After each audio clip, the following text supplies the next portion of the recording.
Yo,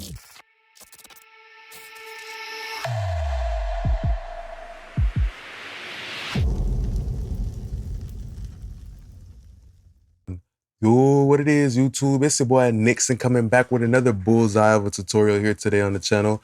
I wanted to speak about optical compressors and why optical compressors I feel like are very misunderstood. I want to give a little brief overview and show you the lost optical compressor as well as the forgotten optical compressor.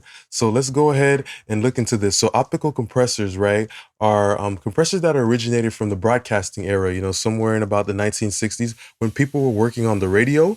They had to do a little bit of automation, right, manually, right, because the nature of a human vocal, sometimes when people are happy, their vocal is very high, and sometimes when people are somewhat sad, their vocal can be very low. So overall, just the human voice is something that's very dynamic, right, and that's important to understand too, because when you're coming into mixing, there's other things that are competing for those same spaces. So that's why it's important to get a vocal under control. So let's look at this optical compressor. And the very first rendition of an optical compressor was the LA one, right? That was the originator. Then Bill Putnam came in somewhere around that time, and he went ahead and purchased, the blueprints and pretty much everything. So he went ahead and made the LA2, right? Which we have right here. So after that, we had the LA2A. And the thing about the optical compressor, the input and the output is responsible for, the coloration, which is the tube part, right? But the actual attenuation, like the compression, is done through the T4 optical cell. Pretty much it uses like photons. It uses light to actually compress the signal, right? And with that light, it looks like it has somewhat of a very program dependent, settings. So that's why with the optical compressors, they're pretty simple. Only two knobs, peak reduction and the gain, right? So when you have the UAD versions, right, that's the beautiful thing, that Bill Putnam actually owned the company. So these are very true to the original hardware and very accurate, right? So when you have the UAD, like the legacy version, for example, it doesn't model the actual, tube, input and output amplification. It only gives you just the actual compressor action. So that would be pretty good for you in the beginning if you're wanting to learn how to track with it and you just want to understand what optical compression can do for your flow. You have to understand that the rhythm that the artist is using, the rhythm, the speed, the BPM, also plays into how the optical compressor may or may not work for you. The farther you have this peak reduction, the actual slower the release time will be, right? And I like to use this like kind of in tandem together with Studio Rack, right? Because you could actually hit the plugin pretty hard and have a low peak reduction, so you can still get the same amount of dB, but have a little bit faster release. So that's the way I understand it too, It's about how hard you hit the unit as well. Will give you that, program dependent. It's two ways of getting the amount of gain reduction you want to get, right? As in two ways, right, that I see the optical compressor.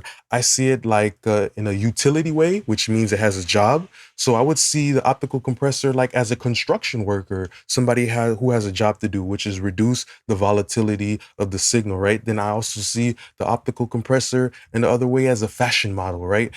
Give me the coloration, the tone, the saturation that you get from these units, right? Sometimes what I might do as an optical compressor, I might just, pull it up and just push the gain, right? No peak reduction, just so I can get the sound of the tubes and the saturation. And with Studio Rack, I would just blend it in. I'd put it up on parallel, no compression, and just blend it in and use it as a saturator. So that's a different way, and you can be very meticulous about that. So in the beginning, I learned the legacy and just learned how optical compression worked, in regards to that. But then over time, I learned how all of the ones have different harmonics, right, and different sounds, and I use that to my advantage. With the LA2, it has the slowest compression action out of all of them, right? So let's look at this, right? We have a volatile signal right here, tracked with no compression, and people always say, oh, optical compressors, they only see them as like kind of the construction worker aspect, A lot of people say, oh, compression is all about just taming peaks and controlling the signal, which, I mean, if you only want to look at it like that construction worker, then that will be true. But there's also, the other side, the beautiful side of the optical compression, which is the fashion model side of it. The creaminess, the richness, the sound of the tubes, how it makes everything just come forward and pull together in the mix, right?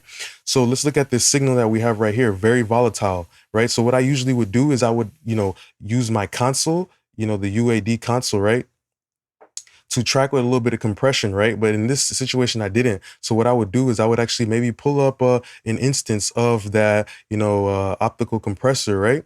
Let's try using this one right here, like the silver. And what I would do is that if the vocals don't come in already compressed, right? If a client sends me a mix, what I'll do is I'll actually just print it down, right? So pay attention to this. Look at how, we were able to reduce like the difference between the top and the bottom, right? So look at that. That's the construction worker side of optical compression, is utility, hey, make everything a little bit more controlled so I can have the advantage as an engineer of pushing it harder into 1176 or pushing it harder into any other plugins that I have coming up, because it's not as variable. The troughs and the peaks are not too distant from each other. So that would be the construction worker side of an optical compressor. And the thing about me is I love to use my optical compressor. I love to have it working all the time because I'm using it for the color of it, because when it's at its lowest point, it's not going to be compressing. Like, look, pay attention to this one right here. It's not really going to get pushed down, but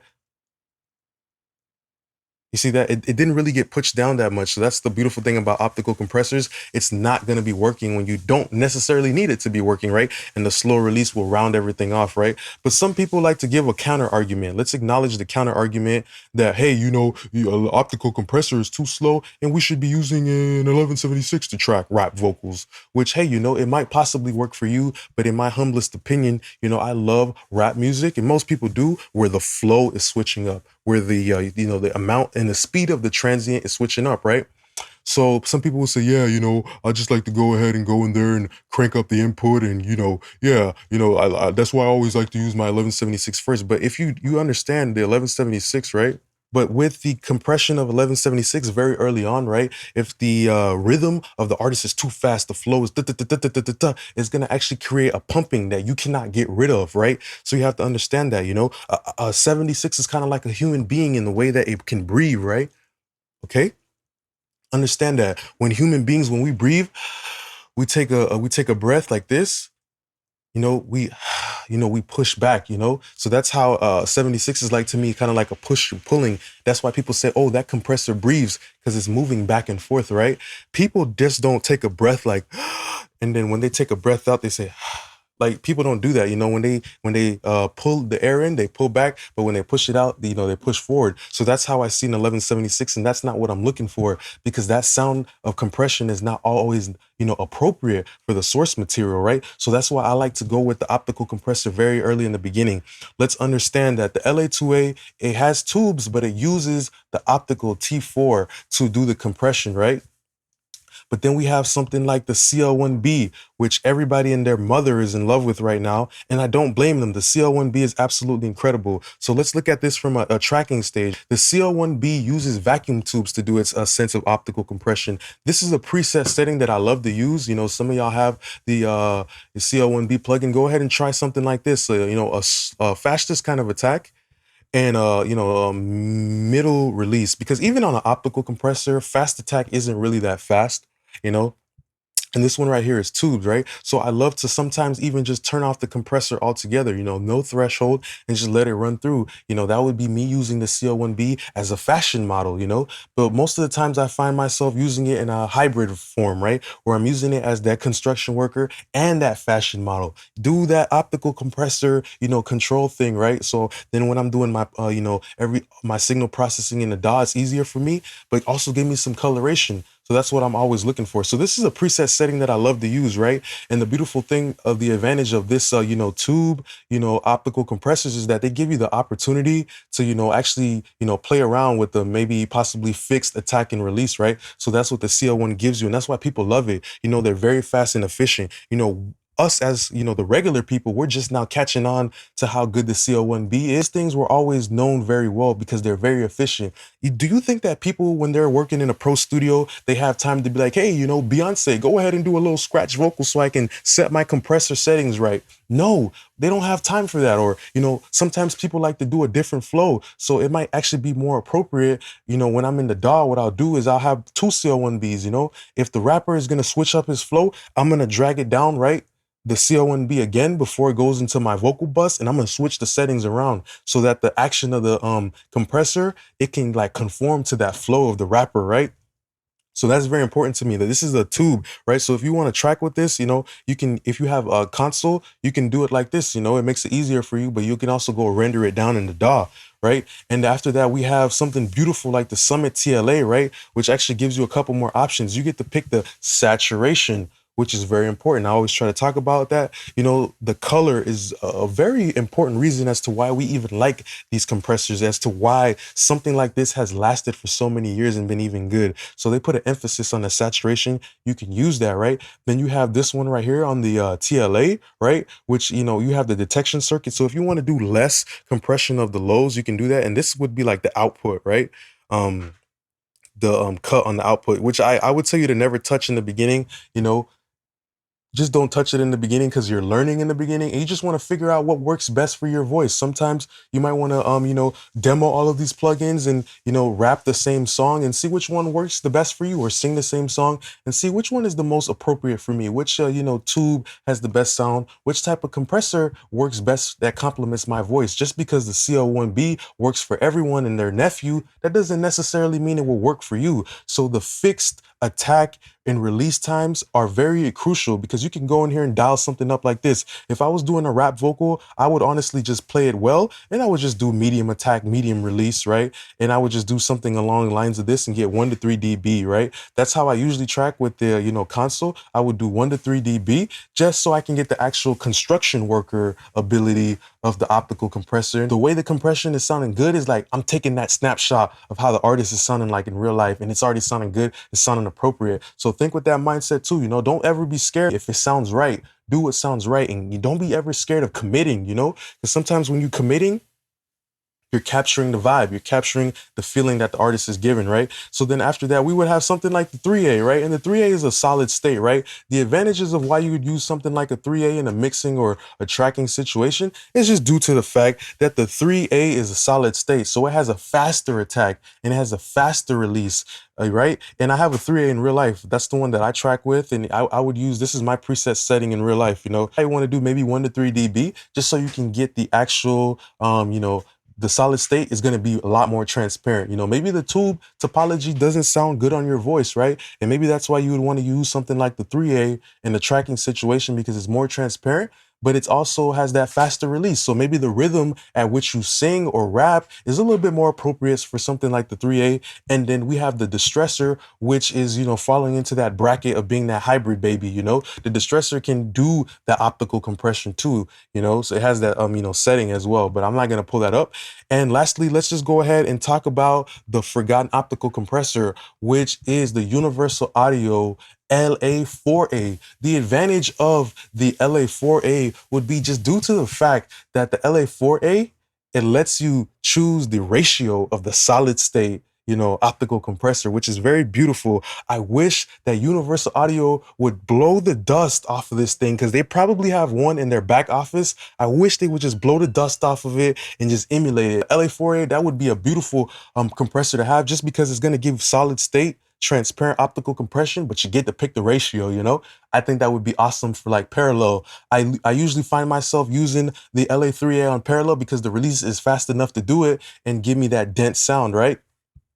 And then the other compressor that we would have is the same thing along the lines of that CO1B. And you guys think that the CO1B is amazing? But the CO1B is just a little boy compared to its father. That multi-band compressor, that's the dad right there. That's the dad right there. You can just really get in there and dial it in. And the best part about it too is they already has the fixed, you know, frequencies in it. It has the fixed crossovers in it, right? So it's giving you less ways of messing it up, right? Which is always very good in a plugin, right? Or just a piece of equipment in general. So I really hope down the line we really do get it. You know, there is no plugin of that multi-band version, but I swear I feel like that multi-band version would be way better and so overpowered, you know. Al Schmidt was one of those guys who loved to use this one on his tubas and some vocals and bass and drum group. And if you have the imagination, if you listen to Al Schmidt's music and you understand like he was using that and you use that like that imagination in your head, you're going to be like, man, if they made a plugin out of that, you could do so many things with that, right? Imagine that. That's one of the only few ways that you can make the CO1B better, is by making it multi-band. Now, don't get me wrong. I'm going to give y'all a trick. If you do want to get a multi-band, you know, thing like that specific compressor, why not? You would need the soft tube version, But just pull it up inside a studio rack and pull a multiband split out and just put the CL1B across it, and you could get the same similar thing. But in my opinion, you know, everybody's talking about the CL1B. That is definitely an amazing thing. Everybody loves the tube compressor, right? But it's not necessarily about the CL1B. It's about the components. If you take the engine out of a sports car and you put it into a regular car, I don't think anybody would even like the sports car anymore. The reason why we love the sports car is because it's so fast. So it's always coming down to the parts, because the parts are what makes it amazing. It's the tubes and the parts that make the CL1B amazing, right? And I just don't see anybody talking about the parts, right? But it's okay. You know, hopefully down the line, they do give us that multiband optical compressor. I'll be patiently waiting for it. And I just want to say thanks a lot for being a great part of my YouTube family. I do appreciate you guys. If you have any more questions or comments or concerns down below, go ahead and drop it down below. Just want to say thanks a lot for being a great part of my YouTube family. Peace.